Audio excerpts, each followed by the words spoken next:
YouTube തുടങ്ങാന്നുള്ള plan എപ്പോഴായിരുന്നു? അത് ജോലിയൊന്നും കിട്ടാതെ വന്നപ്പം എടുത്ത് അഭ്യസ്തവിദ്യനായ യൂട്യൂബ് തൊഴിലാളി. അതെ അതെ അതെ കൊറേ നോക്കി, നടന്നില്ല.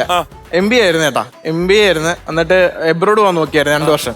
2 വർഷം പോക്ക് നടന്നില്ല, ലോൺ കിട്ടിയില്ല എനിക്ക്. ദുബായ് എന്നുള്ള അടുത്ത ലക്ഷ്യം. അപ്പം ദുബായിലൊക്കെ ഇങ്ങനെ പോകണമെന്ന് എഴുതി നിന്നപ്പോഴാണ് വേറെ നല്ലൊരു കമ്പനിയിൽ നിന്ന് ഓഫർ വന്ന് ഓക്കെ ഒരു 3 ലെവൽ ഇന്റർവ്യൂ എല്ലാം പാസ്സായി. അവസാനം സാലറിയുടെ കാര്യം മാത്രമേ ഉള്ളൂ സംസാരിക്കാൻ. അപ്പോഴത്തേക്ക് ഇനി ദുബായ് പോകണ്ട, അത് കിട്ടിയല്ലോ. അത് കിട്ടിയ പിന്നെ ജീവിതം സെറ്റായി. അതിലത്തെ ഒരു കമ്പനി ആയിരുന്നു. ഇതുവരെ പിന്നെ അവരെ വിളിച്ചില്ല. ഞാൻ മറ്റേ വിസിറ്റ് മിസ്സിങ് ക്യാൻസൽ ചെയ്തു. യൂട്യൂബ് കണ്ടിട്ട് കമന്റ് പോലും അവന്മാരിട്ടില്ല. അത് ശരി. അപ്പൊ ഞാൻ ചോദിക്കുന്ന വെച്ചാൽ മോൻ ഇങ്ങനെ യൂട്യൂബ് ചാനൽ തുടങ്ങി അങ്ങനെ ചെയ്യാന്ന് പറഞ്ഞപ്പം അമ്മ പ്രോത്സാഹിപ്പിച്ചോ അതോ എതിരായിരുന്നു? എതിരായിരുന്നു. ആണല്ലേ? ഇപ്പൊ എങ്ങനെയുണ്ട് തീരുമാനത്തിനെ പറ്റിട്ട്? ഇപ്പൊ മെയിനാണ്. ഇപ്പൊ ആ കമ്പനി ഖേദിക്കുന്നുണ്ടാവും എടുക്കാത്ത ഈ ഫെയിം കണ്ടിട്ട്. അതെ, നമ്മൾ വേണേ ഇപ്പൊ കമ്പനിയുടെ പേര് പറഞ്ഞു വരെ നമ്മളിപ്പോ പ്രശ്നം ഉണ്ടാക്കുന്നത്. HR മെയിൽ അയച്ചു, താങ്ക് യു, എനിക്ക് ജോലി തരാത്തെന്ന് പറഞ്ഞു. നിങ്ങളത് ജോലി കൊടുക്കാറുണ്ട് തന്നെ, അതുകൊണ്ട് നമുക്ക് നല്ലൊരു യൂട്യൂബറെ കിട്ടി കേട്ടാ. അപ്പൊ ഗംഭീരല്ലേ? ആൾക്കാരുടെയൊക്കെ റെസ്പോൺസ് എങ്ങനെയാണ്?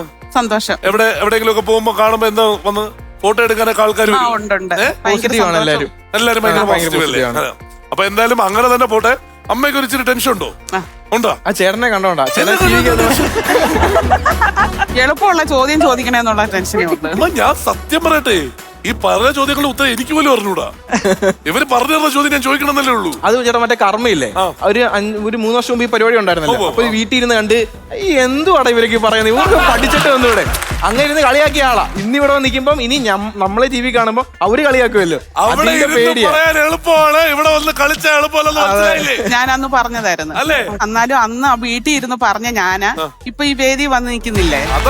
അതല്ലേ ഏറ്റവും വലിയ കാര്യം. ആലോചിച്ച് നോക്കിയേ, അത് മോനാണ് ശരിക്കും പറഞ്ഞാൽ അതിന്റെ ഒരു ക്രെഡിറ്റ് കൊടുക്കേണ്ടത്. മോന്റെ കഴിവ് കൊണ്ട് തന്നെ ആണ്. കാരണം എന്ന് വെച്ചാൽ ഇവൻ MBA എന്ന് പറഞ്ഞ് ജോലി എന്ന് പറഞ്ഞ് പോയിരുന്നെങ്കിൽ വരത്തില്ല, ഇപ്പൊ ഇവിടെ വരാൻ പറ്റില്ലല്ലോ. വേണേ വല്ല സ്പോൺസർ ആയിട്ട് അങ്ങനെ സൈഡിൽ വന്ന് ഇരിക്കാൻ പറ്റും.